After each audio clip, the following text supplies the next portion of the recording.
Tonight, you're going to come face to face with a serial killer, one of the most prolific serial killers in U.S. history. They don't usually talk to reporters, and in the 45 years of 60 Minutes, we've never interviewed one until now. Charles Cullen was a critical care nurse who admits to killing up to 40 people. Some suspect it was a lot more. The murders took place over 16 years in 7 different hospitals. There were suspicions at nearly all of them that Cullen was harming patients, yet none of them passed that information on to subsequent employers. Newspaper headlines called him the Angel of Death, but as you will see, Charles Cullen was no mercy killer. Until we interviewed him a few weeks ago, he'd never spoken publicly about his crimes, never tried to explain why he did it, or even express remorse to the families of victims when he finally faced them in court. This monster didn't even know us or our son, but had the audacity to end his life. I'd like to tell you a little bit about my mother, that you murdered. You don't even have the guts to look this way, do you? Charles, why don't you look up at us? I'd like to show you what you did to our children. This is their dad in his coffin. How do you like that? This was the scene 7 years ago at the Somerset County Courthouse in New Jersey, as Charles Cullen sat through his sentencing hearing, refusing to speak or even acknowledge the family members of people he had murdered. Even the judge was exasperated.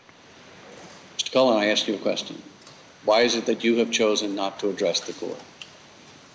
Can you hear me, Mr. Cullen? He's kept that silence behind the walls of the New Jersey State Prison in Trenton, where he is in protective custody to keep him safe from other inmates. Protecting himself from his own demons has been more difficult. We found out when we sat down across from him in a cramped cubicle separated by a thick layer of glass to talk about the people he's killed. Is 40 an arbitrary number? 40 is an estimate. I gave a number between 30 and 40. I think I have identified, most of them. Look, you pled guilty to murder. But you don't use that word. I think that I had a lot of trouble accepting that word for a long time. I accept that that's what it is. Do you consider yourself a serial killer? I guess it depends upon a person's definition. If it's more than one and it's a pattern, I guess, then yes. In Cullen's case, all of his victims were patients assigned to hospital units where he worked as a nurse. They ranged in age from 21 to 91. Some were critically ill.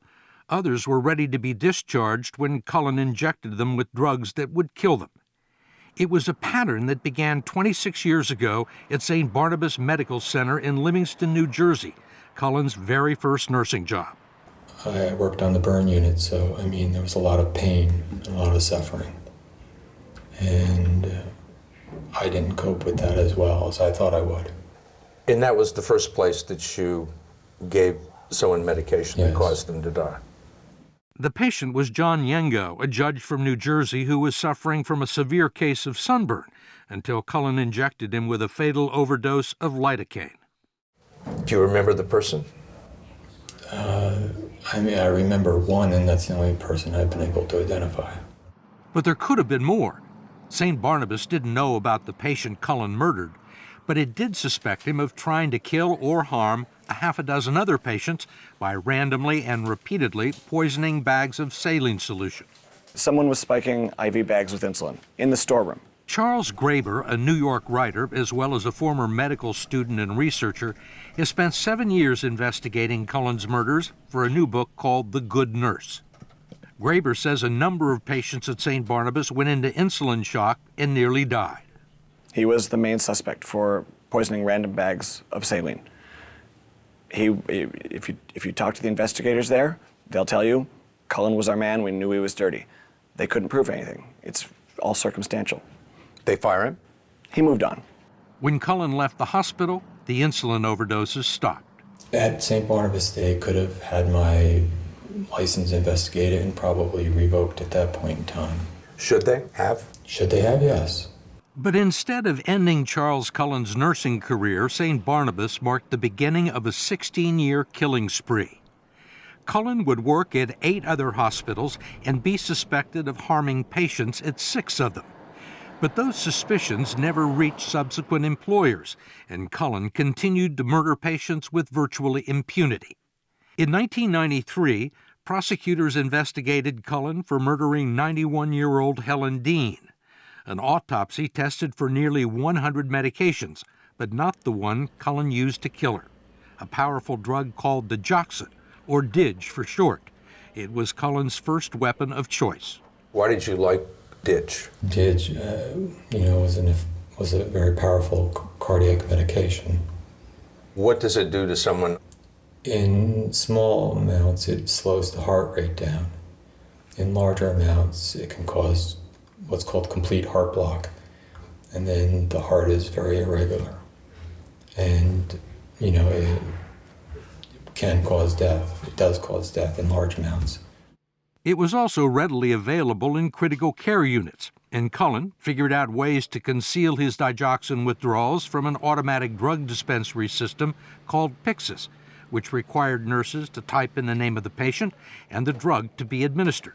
I wouldn't go in under Dig. I would go under Tylenol or another medication that would be in the same drawer. So, there was no record of me going in for Dig other than the fact that, it was in the same drawer. How did you choose who you were going to give this medication to?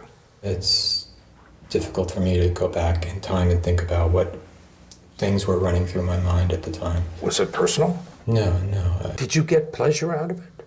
Satisfaction?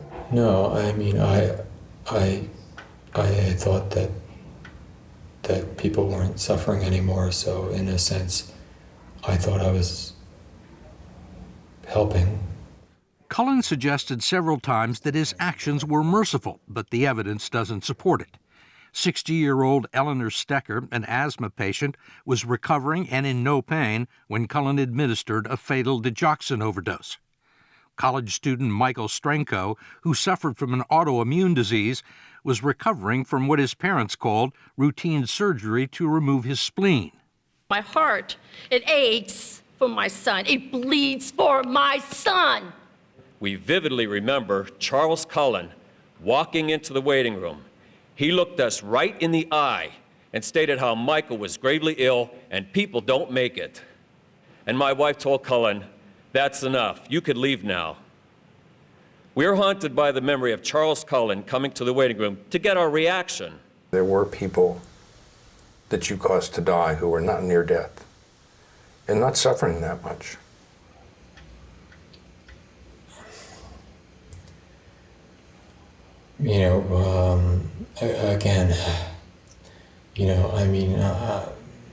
My goal here isn't to justify, what I did. There is no justification. I just think that the only thing I can say is that I felt overwhelmed at the time. Can you give us anything? Can you give the families anything? Any explanation for how this happened and why this happened? Like I said, I can't. I just can say that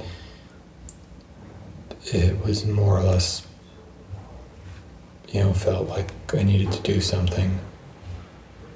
And I did. And that's not an answer to anything.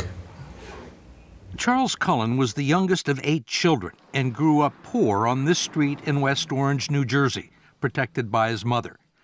Cullen was 17 when she died. He tried to kill himself. He spent 6 years in the Navy, most of them as a missile technician on a nuclear submarine. He was miserable, felt bullied, tried to kill himself again. After receiving a general discharge, he decided to take up nursing. He got married and started a family, but it all went sour.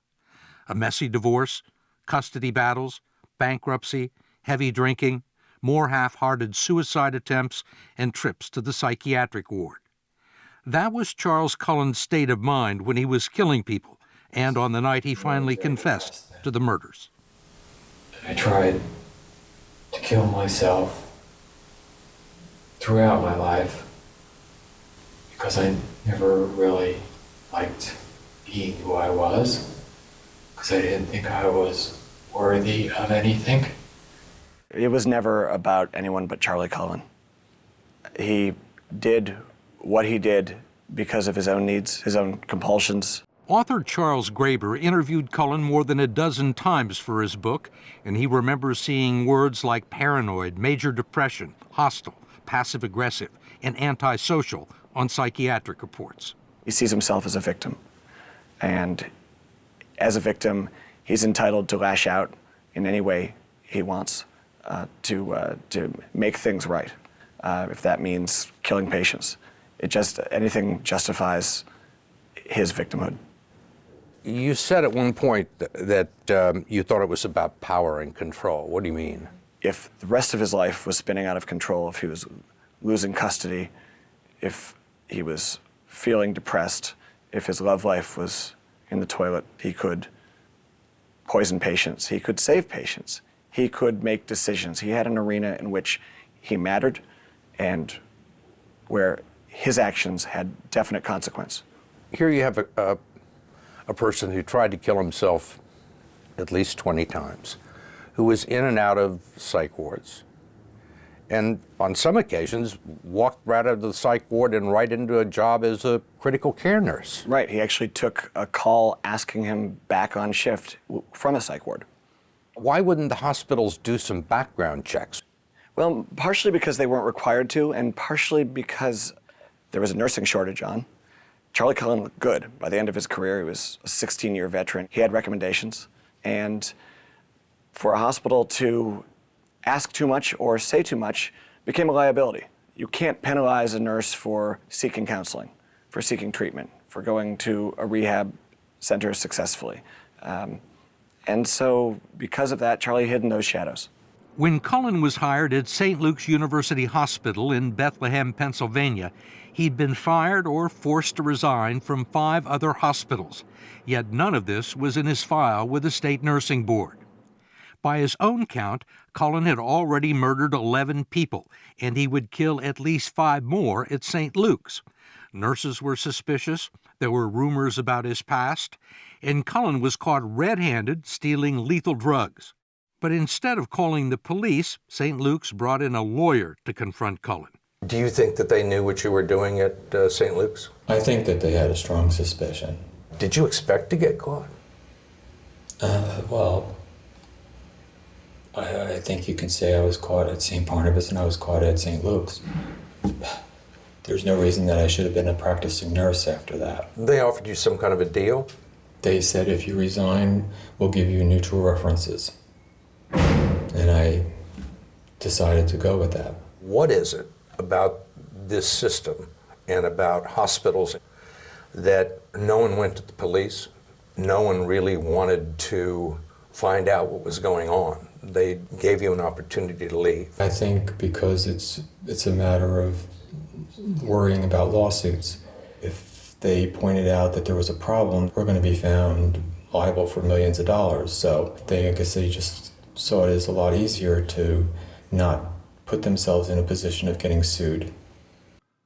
After Charles Cullen was escorted out the door of St. Luke's Hospital with no consequences, one of the nurses called a friend at the Pennsylvania State Police with her suspicions, and an investigation was begun. By then, Cullen had already found another job at the Somerset Medical Center in New Jersey. He would murder another 13 people there, but it would be his final stop. That story when we come back.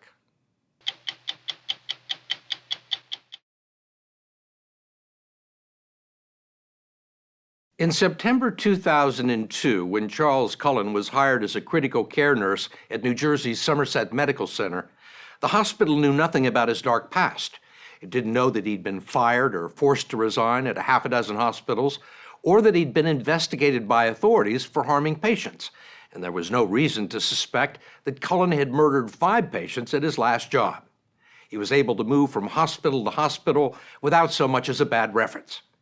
Cullen would kill another 13 people at Somerset in 13 months and try and kill 3 more before 2 detectives, a state bureaucrat, and a female nurse finally connected the dots. You were under suspicion at St. Luke's. Yeah, you went off to Somerset and kept doing exactly the same things. And it looks like, to me, that you wanted to get caught. I don't know. You don't know?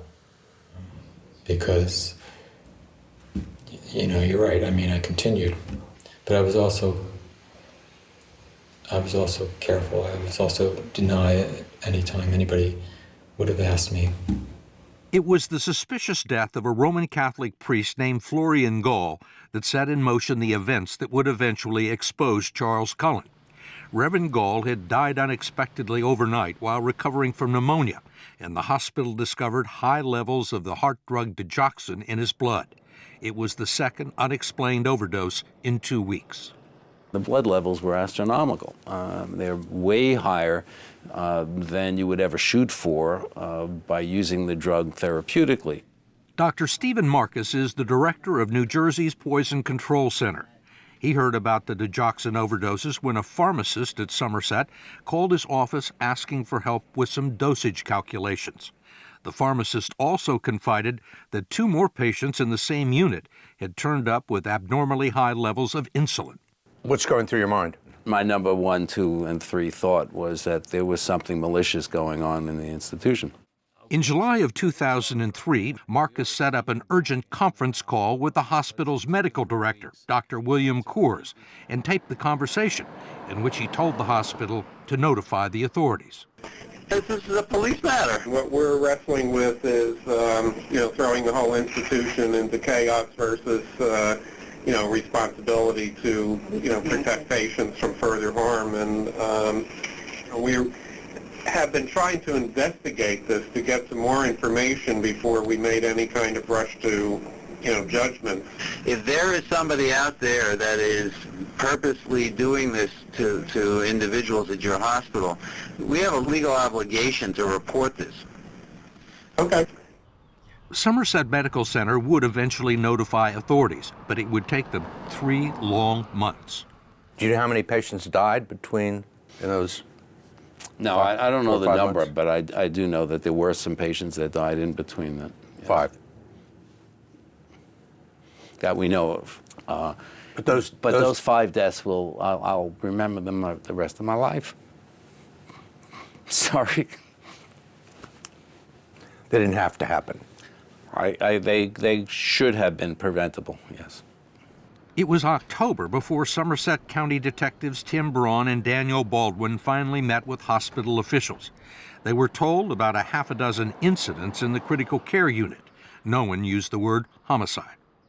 They had dropped a couple names on us with regards to their own internal investigation that they claimed to have conducted for several months. And they did provide us 2 names in particular, but did not identify them as any type of suspect or anything like that. One of them was Charles Cullen. Yes. The detectives ran a routine background check on Charles Cullen and discovered that he'd been arrested for stalking a female nurse and breaking into her apartment in Easton, Pennsylvania.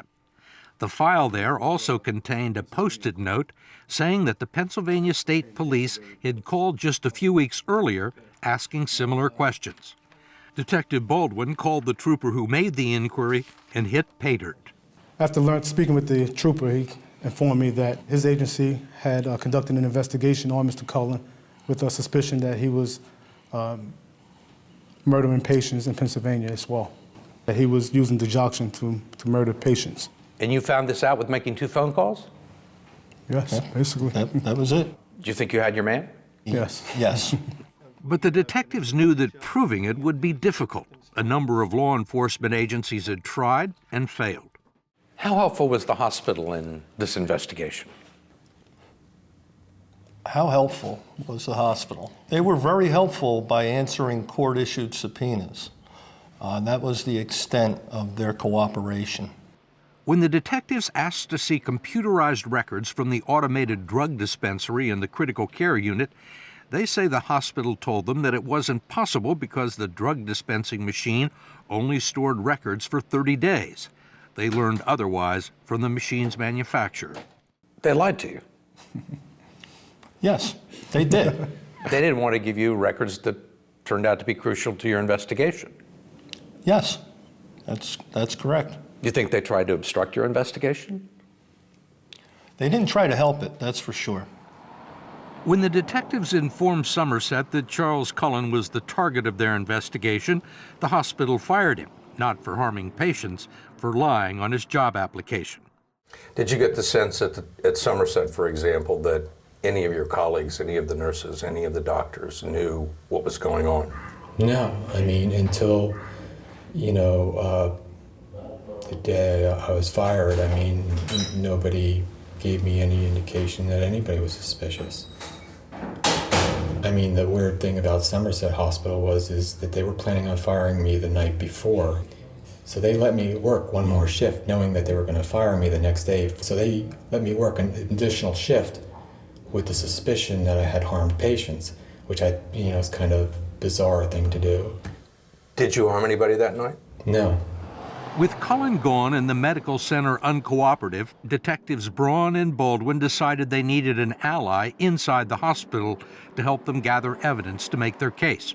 They decided to approach Amy Ridgway, a critical care nurse who worked with Cullen on the night shift and was his best friend at the hospital. He was always early, always on time, crisp, and sat down and was very serious about getting to work. Did you consider him to be a good nurse? I did. When the detectives first interviewed Ridgway, she was hostile and upset that Cullen had been fired. So they decided to show her the evidence that they had gathered, the Pyxis record showing Cullen's drug withdrawals from the dispensary and his real employment history. What'd you tell her, do you remember? I just told her that he was released from several facilities. There were allegations about him at other facilities for doing similar things that were going on at Somerset Medical Center. I guess at that point she realized this couldn't be a coincidence. And she offered to help? Yes. Danny pushed this piece of paper across the table to me, and it was the Pyxis printouts. And I was devastated. I knew he was murdering people. How did you know that? There were so many withdrawals of lethal medications. There's no reason except if you want to kill someone. Were you angry? I was sad for my patients. So many things were going through my mind. I was sad. I didn't see it. I felt betrayed by my own intuition. Amy Ridgway, who later persuaded Cullen to do the interview with us, spent days analyzing medical records for the detectives and schooled them on a computerized record system that would help reconstruct Cullen's activities on specific days. She recorded phone conversations with Cullen and wore a wire at a meeting in this restaurant, the same day a newspaper article reported that he was being investigated for killing patients. I said, I know you're guilty. I know. I know you did this. And yet I'm still here. I'll take you down to the station. We'll go together. And he changed. His face just changed. And what did he say? He said, I want to go down fighting. I want to go down fighting. Cullen told us he suspected that the police were listening in. I knew that Amy had helped the police. I strongly suspected that she was wired when she was asking me those questions. So, that didn't stop me having the same opinion of Amy, which is that she's a good nurse, that she's a caring nurse, and that she did it because she felt it was the right thing to do. He was arrested right after that meeting on what police now admit was mostly circumstantial evidence. What they needed was a confession, but Cullen refused to say anything. So once again, the police turned to Amy Ridgway for help. What did you say to get him to confess? I wasn't very honest with him, and there's a part of me I still feel guilty about that. I was manipulating him a bit. I told him the investigators were also looking at me, And how could he think that I wasn't somehow going to be implicated? I remember saying to him, so who was your first victim? And was it a long time ago? Was it recent? And he started to talk. He said it was a long time ago. I believe it was with a medication to drop the blood pressure. Cullen's formal confession with the detectives would last 7 hours. Cardiac event. We'll never know how many people Charlie Cullen killed. Charles Graber spent 7 years investigating the case for his book, The Good Nurse.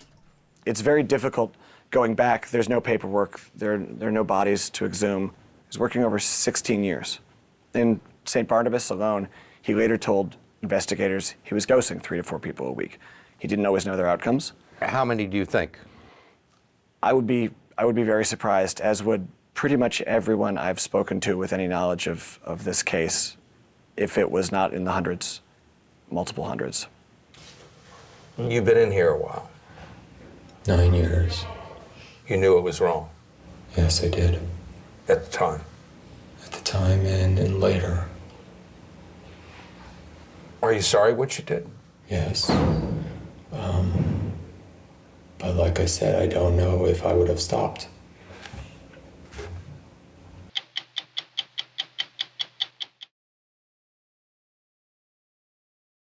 Tonight, you're going to hear about the man the FBI is now calling the most prolific serial killer in the history of the United States. His name is Samuel Little, and over the last year and a half, he has confessed to 93 murders. That's more than were committed by Ted Bundy and Jeffrey Dahmer combined. No one would have known the scale of Little's crimes if not for a Texas Ranger who had a hunch. Little had never confessed to anyone about anything, but over the course of 700 hours of interviews, Ranger James Holland coaxed the 79-year-old into revealing his life's work. The confessions have enabled investigators across the country to solve dozens of cold cases, but Holland needs help to match up the rest. It's why the Texas Ranger is telling us the story of how he got America's deadliest serial killer to confess. With a swagger that would make John Wayne envious, Texas Ranger James Holland arrived this summer at the California State Prison. He was escorted to the interview room for another round with Samuel Little, the killer who went undetected for nearly half a century. When you come up in there, Don't be fooled by his grandfatherly appearance. I got away with numerous murders of women in my life over a span of 50 years. 93 murders in 19 states from 1970 to 2005. Now, near the end of his own life and out of appeals, Little has been spilling his secrets to Ranger Holland over the course of several interviews since May of last year. Where did you kill the most? Oh, that's easy. Florida and California. Yeah. What city did you kill the most in? Miami and Los Angeles. And how many did you kill in Los Angeles? Los Angeles, approximately 20. So how did he skip by so long? He was so good at what he did. You know, how did you get away with it, Sammy? Did the crime, left town. The drifter from Ohio preyed upon the fringes of society. Prostitutes, drug addicts, women he believed the police wouldn't work too hard to find. The Ranger says Little was a cunning killer who sized up his victims and his surroundings. The first thing I picked up on is how wicked smart he was. This guy Smart. like genius. Why? Yes, Why do you say absolutely. that? Oh, well, number one, the photographic memory, his memory for details. You're like, Sammy, tell me what's around her. There's 3 tombstones over there. There's a Caliche Road, drive down a quarter mile. There's a white Baptist church that needs to be whitewashed. Phenomenal. For example, Little remembered unusual arches close to the spot where he killed a woman outside of Miami. Sure enough, when Miami detectives investigated, they saw the arches. Little had strangled Miriam Chapman near those arches in 1976. You never felt like he sent you on some wild goose chase? No, nothing he has ever said has been proven to be wrong or false. We've been able to prove up almost everything he said. Mr. Little, Because of Little's confessions, judges and prosecutors nationwide have been able to close long-standing cases. What is your plea to the charge of murder? Guilty. Here was Little via a video link from his prison in August, pleading guilty to 2 stranglings in Cincinnati. In just over a year, 50 cold cases that had been dormant for decades have been solved due to the detailed confessions Little provided to the Ranger. Tell me about North Little Rock. Tell me what that girl looked like. He had buck teeth. He had a gap between the teeth, that's what it was. Little grows disturbingly animated as he describes how he strangled his victims. You know, she fighting for her life, you know, fighting for my pleasure. Yeah. So how do you reach a serial killer? How do you get him to talk? You avoid the things that normally work for investigators. What do you mean by that? You avoid things like, remorse and closure for the family. Because they don't have remorse and they don't care about closure. No, it doesn't appeal to them at all. I mean, you're asking them to open up their soul to the things that are more intimate to them than anything in life. Why should they do that with you? And that's what you're working for. This skinny black girl, real friendly. She was laughing while I was killing her. With Sammy, there's indications of visualization of when he's thinking about a crime scene, he'll start stroking his face, and as he's starting to picture a victim, you'll see him look out and up, and you can tell he has this revolving carousel of victims, and it's just spinning, and he's waiting for it to stop at the one that he wants to talk about. Investigators had discovered that Little liked to sketch. Ranger Holland gave him art supplies, wondering if he might be able to use his remarkable memory to draw his victims. And he has. Wow. These are all of his drawings. These are all his. They're pretty detailed. Is there one that you looked at and you knew right away, oh, that's... There's a lot of them. Really? Yeah, as soon as we matched it up. How many has he sketched? There's somewhere around 50. The note on this one's super creepy. Sam killed me, but I love him. He writes notes in some of the drawings. Tall girl by the highway. Right. Girl in a strip joint. Right. Left in the woods. 1972. Right, yes. And we've it's matched that one up. You have? Yes, that's a New Orleans murder. I can't remember the person who checked me out of the hotel this morning. If someone gave me $1 million to draw her face, I couldn't do it. The fact that he can still do this.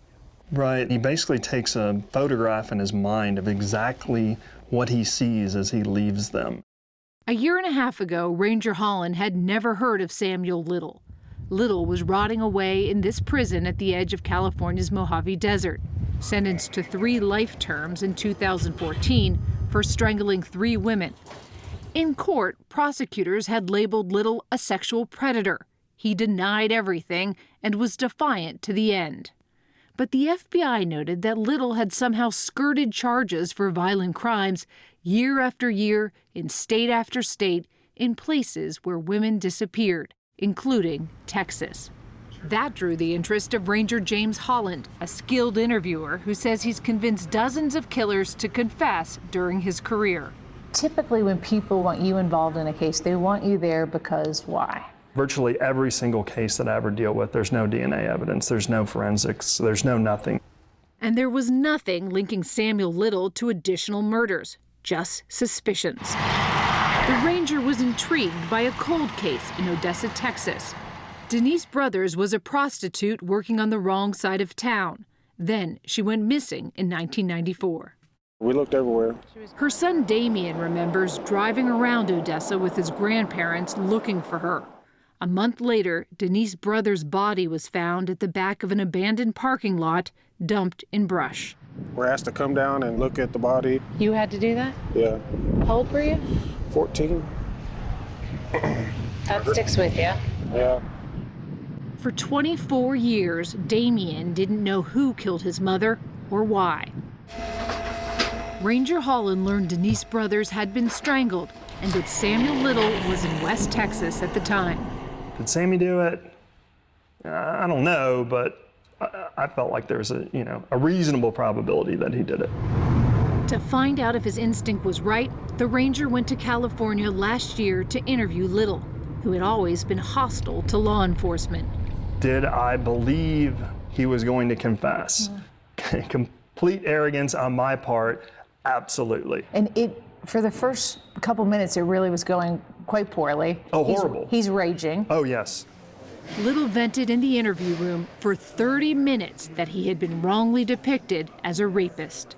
There was no doubt in my mind that Samuel Little was not a rapist. But I told him he knew it and I knew it, that he was a killer. And he stops and he kind of looks at me for a second. He didn't seem to mind it. And then you could see in his eyes as he's looking away and he follows back as I say the word killer. And that appealed to him. That's how he defines himself. As a killer? Yes. Was there a moment where you said, I've got him? Yeah, when he talked about there may be 3 victims in Texas. And 3 victims, and one of them was in Odessa, Texas. All of a sudden we turned to each other like, oh my gosh, he's talking about Odessa. And we grab our files and start going through and checking what he's talking about and verifying. And Christy Palazzolo of the FBI and Angela Williamson of the Department of Justice analyze violent crimes. They were listening to the interview across the hall and had access to the FBI database and the Denise Brothers file.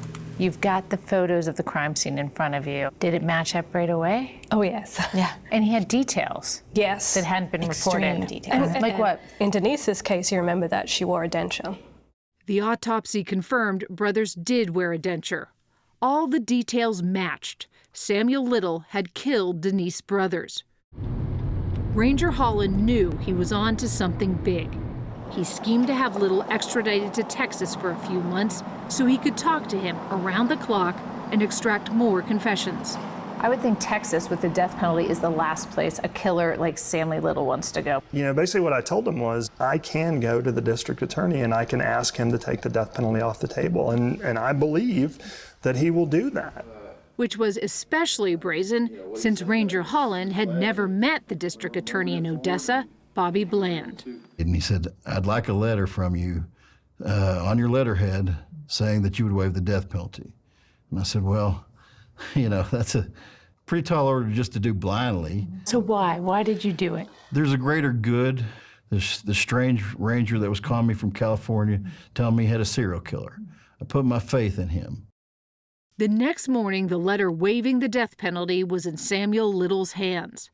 Last September, the ranger sent a plane to whisk Little to Texas, where he was housed in the Wise County Jail. For 48 straight days, for hours on end, the 2 men sat in a small room. During that time, Little confessed to 65 of his murders. The ranger plied Little with pizza and Dr. Pepper to keep the stories flowing. People will hear this and go, why were you treating a serial killer so well? What do I say to that? I say that we can have 1 case or we can have 93 cases. It was in your best interest for him to be comfortable. Oh, absolutely, yes, yes. So why you? Why did he finally confess to you? At the end of the day, maybe Samuel just liked me. Today, Little is back at the California State Prison. We wanted to interview him on camera, but state law won't allow it, so we asked him to call us. He did, answering our questions for nearly an hour. We wondered why he decided to confess now. Are you worried that there might be innocent people in jail for some of your crimes? Probably be numerous people who are convicted and sent to penitentiary on my behalf. I see if I can help get somebody out of jail, God might smile a little bit more on me.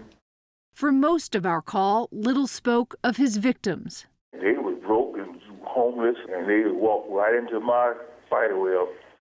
It was uncomfortable to listen to his graphic stories. Towards the end of the interview, we asked him to reflect on the depths of his crimes. I don't think there was another person that did what I'd like it to do. I'm thinking the only one in the world. And that's not an honor. That is a curse. With Little's old age, failing health, and a fear that his memory could slip, there is urgency to figure out who and where the rest of his victims are. It's kind of like never ending. You have to continue. You have to finish it. Ranger Holland's been encouraging Little to keep drawing. 3 new sketches arrived at the ranger's office just last week. 3 new faces last seen in the mind of the most prolific serial killer in American history.